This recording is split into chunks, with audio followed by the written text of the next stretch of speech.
तो बच्चों बात हो रही थी, अब आपने एक दफा मैग्नेटिक फील्ड अप्लाई करके इसको मैग्नेटाइज कर दिया। अब आपने अप्लाइड मैग्नेटिक फील्ड को जीरो कर दिया। जीरो करने के बाद दो ऑप्शन है। अगर ये सॉफ्ट फेरोमैग्नेटिक होगा तो ये डोमेन जैसे ही मैग्नेटिक फील्ड हटा देंगे, ये दोबारा अपनी अलाइनमेंट को रैंडम कर देंगी, रैंडम हो जाएंगी सॉफ्ट होने की वजह से, या कोई दो एक दो रह जाएंगी, बाकी कुछ रैंडम हो जाएंगी। अगर ये हार्ड है तो सारी की सारी या कोई एक आध को छोड़ के बाकी सारी की सारी अलाइनमेंट में रहेंगी, मैग्नेट के तौर पे काम करेंगी। अब ये सॉफ्ट फेरोमैग्नेटिक और हार्ड फेरोमैग्नेटिक पे भी हमारी अगले टॉपिक में स्टॉर्सस लूप और स्टॉर्सस लास्ट में बात होनी है, इसलिए यहाँ पे इतना काफी है जो आपको बता दी। अब बेटा ये इस हालत में मौजूद है। अब मैं चाहता हूं इसको दोबारा मैग्नेटाइज करूं, लेकिन दूसरी डायरेक्शन में। दोबारा मैग्नेटाइज करूं लेकिन दूसरी डायरेक्शन में। दोबारा मैग्नेटाइज करने के लिए मेरे बच्चों मुझे क्या करना पड़ा, पहले तो जो चाहिए इस वक्त ये हालत में है कि कुछ डोमेन्स अलाइंड है, कुछ डोमेन्स रैंडम है, मैग्नेट है। दोबारा करने के लिए हमें क्या करना पड़ेगा, अपोजिट डायरेक्शन से जब मैं मैग्नेटिक फील्ड अप्लाई करूंगा, अपोजिट डायरेक्शन से मैग्नेटिक फील्ड अप्लाई करूंगा मैं, अपोजिट डायरेक्शन की मैग्नेटिक फील्ड की वजह से ये तो रैंडम है लेकिन ये सारे अलाइन है, इनकी अलाइनमेंट बता रही है ये मैग्नेटाइज है, कंप्लीट मैग्नेटाइज नहीं है लेकिन ये मैग्नेटाइज है, ये मैग्नेटाइज है लेकिन कंप्लीट नहीं है। हार्ड होगा तो कंप्लीट होगा, सॉफ्ट होगा तो इतनी अलाइनमेंट भी नहीं होगी। ये बातें आगे हो भी जाएंगी, ऊपर ग्राफ बनाना है, हमने ग्राफ में पढ़ लेना है। अच्छा बच्चों, अब क्या हुआ, पहले जो अप्लाइड मैग्नेटिक फील्ड है वो इसको क्या करेगी, रैंडम करेगी, इस डायरेक्शन में मोड़ेगी और ये रैंडम होंगे। रैंडम होने के बाद यानी ये यूं हो जाएगा, ये यूं हो जाएगा, ये यूं हो जाएगा, लेट से ये यूं हो जाएगा और ये यूं हो जाएगा। तो अप्लाइड मैग्नेटिक फील्ड ने इसकी अलाइनमेंट को पहले डिस्टर्ब किया जब हमने फील्ड अपोजिट डायरेक्शन से अप्लाई की थी। अगले मरहले में मैग्नेटिक फील्ड को और बढ़ाया जब मैग्नेटिक फील्ड को बाय इंक्रीजिंग मैग्नेटिक फील्ड, अब ये फेरोमैग्नेटिक कंप्लीट मैग्नेटाइज हो जाएगा, लेकिन किस डायरेक्शन में, अपोजिट डायरेक्शन में। अब इस डायरेक्शन में ये मैग्नेट हो चुका, बन चुका होगा by applying strong magnetic field. इसमें और इसमें फर्क यह ये वीक है, इधर लिख देता हूं, ये वीक मैग्नेटिक फील्ड है और ये क्या है, स्ट्रॉन्ग मैग्नेटिक। स्ट्रॉन्ग अप्लाई की, पहले वीक अप्लाई की तो उससे ये डीमैग्नेटाइज हुआ, और फिर स्ट्रॉन्ग कर दी तो दोबारा मैग्नेटाइज हो गया। आइए इस बात को दोबारा देखते हैं। सबसे पहले अनमैग्नेटाइज फेरोमैग्नेटिक मौजूद है पहले स्टेप में। आपने मैग्नेटिक फील्ड अप्लाई की, वो एक खास अलाइनमेंट पकड़ ली डोमेन्स ने, लिहाजा मैग्नेटाइज हो। आपने अप्लाइड को हटा दिया, अब भी मैग्नेटाइज है, कितना है डिपेंड करता है सॉफ्ट है या हार्ड है। फिर आपने डीमैग्नेट, इस वक्त ये मैग्नेटाइज है, कुछ डोमेन लाइन है, डीमैग्नेटाइज करने लगे तो खुद से डीमैग्नेटाइज अब नहीं होगा। अनमैग्नेटाइज था, मैग्नेटाइज किया, अब खुद से डीमैग्नेटाइज नहीं होगा, ये देख के डोमेन लाइन। अब डीमैग्नेटाइज करने के लिए अपोजिट डायरेक्शन से क्या अप्लाई की, मैग्नेटिक फील्ड। तो बेटा ये डोमेन की अलाइनमेंट डिस्टर्ब हुई by applying opposite force. Disturb होने पे ये डीमैग्नेटाइज हो चुका है। अब मैग्नेटिक फील्ड को और बढ़ाएंगे आप तो दोबारा क्या हो जाएगा, मैग्नेटाइज। तो ferromagnetic normal, natural, magnetise, in the absence of magnetic field magnetise, demagnetise, और फिर दोबारा दूसरी डायरेक्शन में मैग्नेटाइज कर। बेटा तवज्जो से देखेंगे, मजा नहीं आएगा वगरना। अब सवाल यह है कि हमने फेरो को मैग्नेटाइज, डीमैग्नेटाइज, फिर मैग्नेटाइज किया। एक बात फिर रिपीट करूंगा कि डीमैग्नेटाइज करने के लिए एक दफा मैग्नेटाइज होने के बाद अपोजिट डायरेक्शन से मैग्नेटिक फील्ड अप्लाई, मैग्नेटाइज होने के बाद दोबारा डीमैग्नेटाइज के लिए भी फोर्स चाहिए। मैग्नेटाइज का अनमैग्नेटाइज मौजूद है, मैग्नेटाइज करने के लिए भी मैग्नेटिक फील्ड अप्लाई की और डीमैग्नेटाइज करने के लिए, फिर मैग्नेटाइज करने के लिए मैग्नेटाइजिंग फोर्स आपने अप्लाई की, मैग्नेटिक फील्ड अप्लाई की। अब सवाल यह है कि क्या तरीका होगा आसानी के साथ इस तरह से मैग्नेटिक फील्ड की डायरेक्शन बदलते रहें। पहले ये डायरेक्शन थी, अब ये डायरेक्शन है, पहले वीक थी अब स्ट्रांग है। आप वैल्यू यानी क्या तरीका हो, कैसे अप्लाई करें मैग्नेटिक फील्ड, यानी ये वही क्वेश्चन जो मैं स्टार्ट लेना चाह रहा था, फिर मैंने रोक लिया था कि थोड़ी देर सब्र करें, इस क्वेश्चन थोड़ा आगे देखते हैं। वही क्वेश्चन है जो अभी थोड़ी देर पहले मैंने ये कहा कि कैसे आप मैग्नेटिक फील्ड को अप्लाई करेंगे इलेक्ट्रोमैग्नेट के जरिए। बेटा how to apply magnetic field, how to apply magnetic field. कौन सी मैग्नेटिक फील्ड? ऐसी मैग्नेटिक फील्ड जिसकी वैल्यू भी और जिसकी डायरेक्शन भी आप अपनी मर्जी से चेंज कर सके। वो मैग्नेटिक फील्ड जिसकी वैल्यू भी और जिसकी डायरेक्शन भी आप अपनी मर्जी से चेंज कर सके। तो वो मैग्नेटिक फील्ड कैसे अप्लाई करेंगे हम? तो वो मैग्नेटिक फील्ड अप्लाई करने के लिए इलेक्ट्रोमैग्नेट लेते हैं हम। इधर लिख लेता हूं, बायो इलेक्ट्रोमैग्नेट कर देता हूं।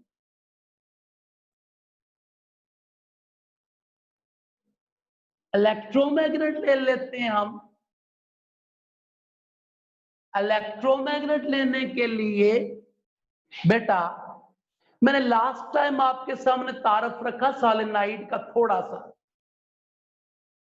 सोलेनोइड अभी फिल वक्त जो डिटेल में पढ़ना चाहते हैं, चैप्टर 3 में जाएंगे, टॉपिक तीसरा या चौथा टॉपिक है, उसमें सोलेनोइड को पढ़ लीजिएगा, रीड कर लीजिएगा, बाकी पढ़ेंगे बाद। बेटा ये सोलेनोइड है,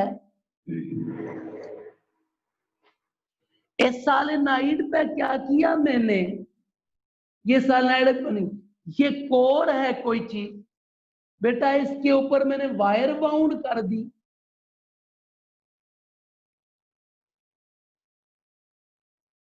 इस वायर जो बाउंड की हुई है इसको मैंने बैटरी से कनेक्ट कर दिया। अब बैटरी में मेरे पास अल्टरनेटिंग करंट भी हो सकता है और डायरेक्ट करंट भी हो सकता है। पहले डायरेक्ट की बात करूं, अल्टरनेटिंग पर भी आपको ग्रिप ही कोई नहीं होगी मेरा ख्याल है।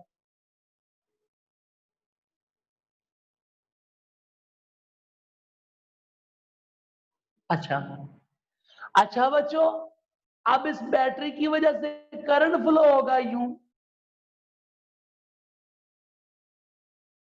इस करंट की वजह से क्या होगा, इस करंट की वजह से मैग्नेटिक फील्ड प्रोड्यूस होगी। अब बैटरी की वोल्टेज कम कर दे, मैग्नेटिक फील्ड कम हो जाएगी। बैटरी की वोल्टेज बढ़ा दे, मैग्नेटिक फील्ड बढ़ जाएगी। अब बैटरी की पोलैरिटी बदल दें, बैटरी के टर्मिनल्स बदल दें, पॉजिटिव को नेगेटिव, नेगेटिव को पॉजिटिव कर दें, मैग्नेटिक फील्ड की डायरेक्शन भी क्या हो जाएगी, बदल जाएगी। इसको नेगेटिव कर दें, इसको पॉजिटिव कर दें। बेटा इस तरह से सोलेनोइड में पैदा होने वाली फील्ड, मैग्नेटिक फील्ड, उसकी डायरेक्शन हम बड़ी आसानी से बदल सकते हैं। और उसकी मैग्नीट्यूड बदलने के लिए और डायरेक्शन के लिए बेहतरीन तरीका कार ये है, आप अल्टरनेटिंग करंट अप्लाई कर दें। अल्टरनेटिंग करंट की क्या होगी?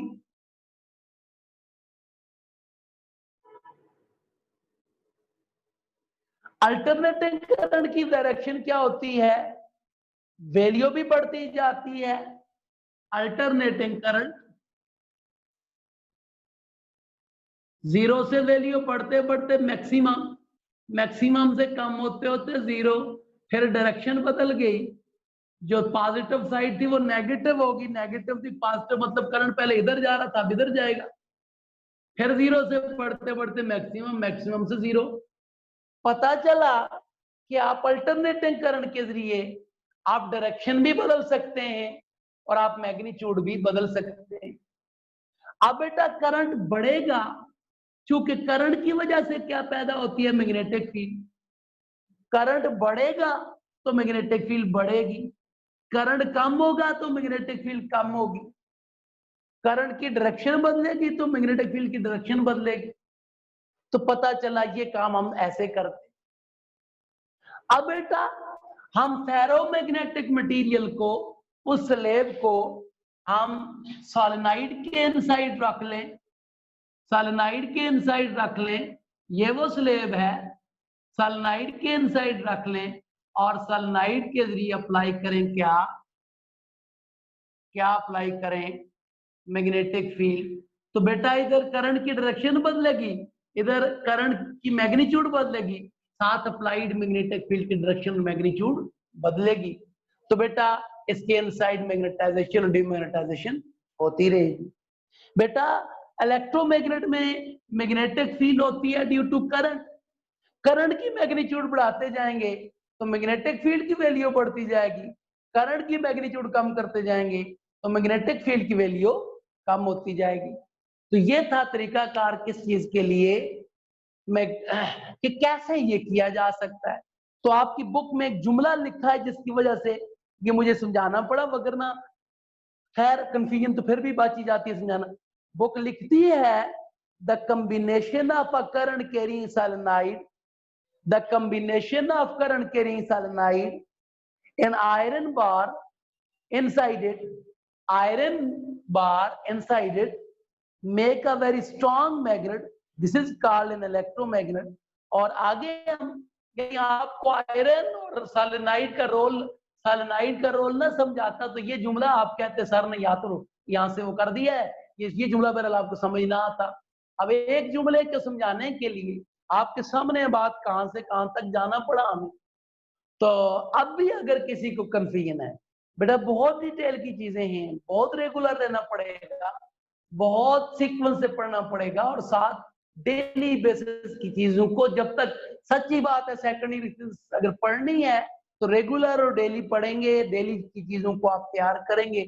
नहीं करते तो किसी रटाने वाले के पास चले जाएं, जो रट्टा लगवा देता है, जो टॉपिक हम 40 मिनट में डिस्कस कर देते हैं। ऐसे भी मार्केट में लोग मौजूद हैं, मैंने वीडियोस देखी कुछ लोगों की, ऐसे भी मार्केट में लोग हैं जो वही टॉपिक 15 मिनट में पढ़ा देते हैं। तो ऐसे लोगों के पास चले जाएं, हमारे पास रहना है तो डिटेल में और बहुत डेप्थ में पढ़ेंगे।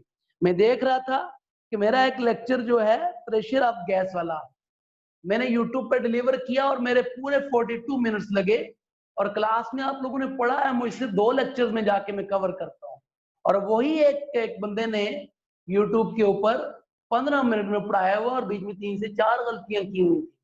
तो बहरहाल कहने का मतलब है कि सेकंड ईयर की फिजिक्स पढ़ने के लिए मेरे पास पढ़ना है तो बहुत डिटेल में और बहुत सीक्वेंस के साथ। अब ये चीजें जिसने आज मैं इसकी कल अप्लाई करूंगा उसका क्या बनेगा, उसको क्या समझ आएगी? नहीं आएगी। तो बेटा अब हम इस चैप्टर के फौरन बाद फर्स्ट चैप्टर पे जाएंगे।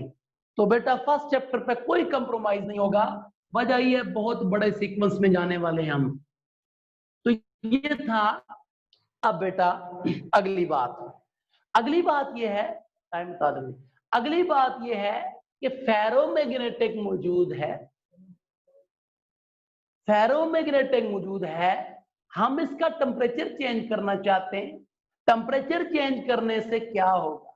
अच्छा बच्चे, जिन लोगों को जिसका नेट अच्छा है, व्हाइट बोर्ड की क्लियर अलाइनमेंट नजर आ रही है, वो एक स्क्रीनशॉट ले लें इस सारे सिलसिले का, स्क्रीनशॉट ले लें ताकि आपके पास एक वो सूरत हाल सेवर में थोड़ा सा साइड पे होता हूँ, स्क्रीनशॉट ले लें अपने पास, ये बल्कि 1 2 3 सीक्वेंस के साथ आप स्क्रीनशॉट लें। अब ले लें बेटा। ओके जी। अच्छा बच्चों, इफेक्ट ऑफ टेम्परेचर,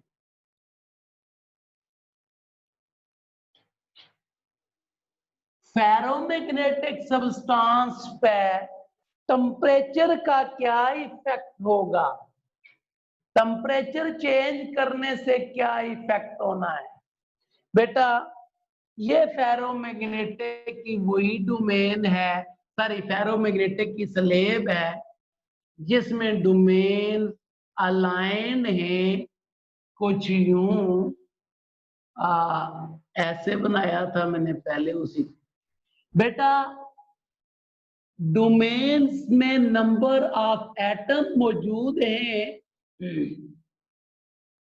ठीक है, और ये तमाम ग्रुप ऑफ एटम की अलाइनमेंट सेम डायरेक्शन में अलाइनमेंट होने का मतलब है ये आपके पास एटम में सारों की वाइब्रेशन भी सेम पैटर्न पे हो रही है, हॉरिजॉन्टल या वर्टिकल, यानी वो तब मैग्नेटिक फील्ड पैदा होने वाली है इसकी सबकी सेम डायरेक्शन।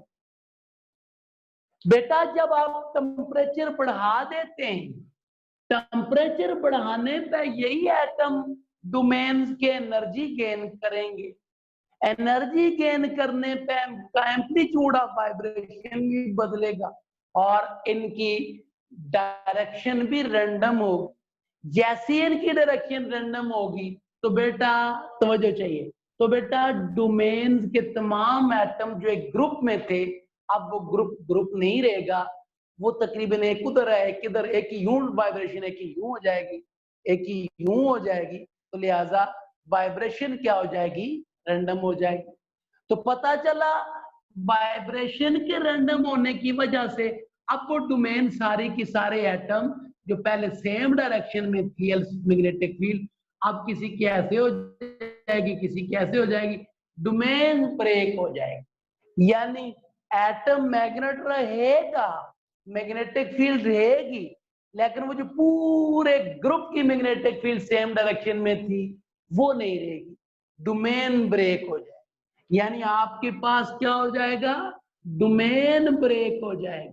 डोमेन के ब्रेक होने से क्या होना है, जब डोमेन ब्रेक हो गई अब डोमेन मौजूद नहीं है, तो ये क्या बन गया, फेरोमैग्नेटिक के बजाय फेरो कन्वर्टेड इनटू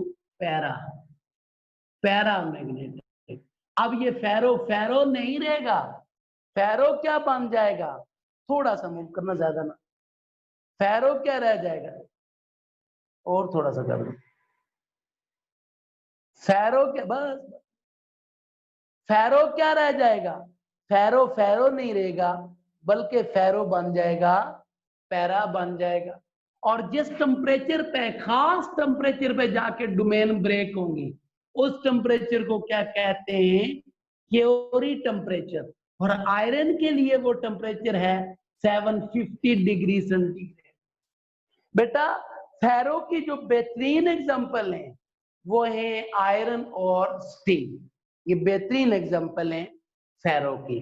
तो बेटा फेरो की आपके पास आयरन के केस में उसकी डोमेन को ब्रेक करना चाहो तो कितने टेम्परेचर पे, कौन सा क्योरी टेम्परेचर होगा, कितने टेम्परेचर पे जाके डोमेन ब्रेक होगी, तो बेटा डोमेन ब्रेक होगी 750 डिग्री सेंटीग्रेड पे जाके डोमेन ब्रेक होगी, यानी उससे कम टेम्परेचर पे, यानी 750 से कम टेम्परेचर है तो ये फेरो है, 760 से ऊपर 50 से ऊपर टेम्परेचर पे ये क्या है, पैरा बन जाएगा, फेरो पैरा में बदल जाएगा। पता चला कि फेरो और पैरा में पहला फर्क जो है वो डोमेन का ही है, पैरा में डोमेन्स एग्जिस्ट नहीं करती, हर एटम अपनी अलग मैग्नेटिक फील्ड शो करता है, जबकि फेरो में डोमेन एग्जिस्ट करता है। दूसरा फर्क ये है फेरो के हर एटम की मैग्नेटिक फील्ड निस्बतन स्ट्रांग होती है। ये जरूरी नहीं है, ये दूसरा फर्क कोई स्टैंडर्ड नहीं है, पहला फर्क स्टैंडर्ड है डोमेन वाला। यानी निस्बतन फेरो के अंदर जो मैग्नेटिक फील्ड होती है वो हर एटम की थोड़ी कंट्रीब्यूशन ज्यादा होती है मैग्नेटिक फील्ड में, यानी 2-3 अनपेड इलेक्ट्रॉन की वजह से हो सकती है। और पैरा में मैग्नेटिक फील्ड हर एटम की उतनी स्ट्रांग शायद ना हो, लेकिन ये कुछ स्टैंडर्ड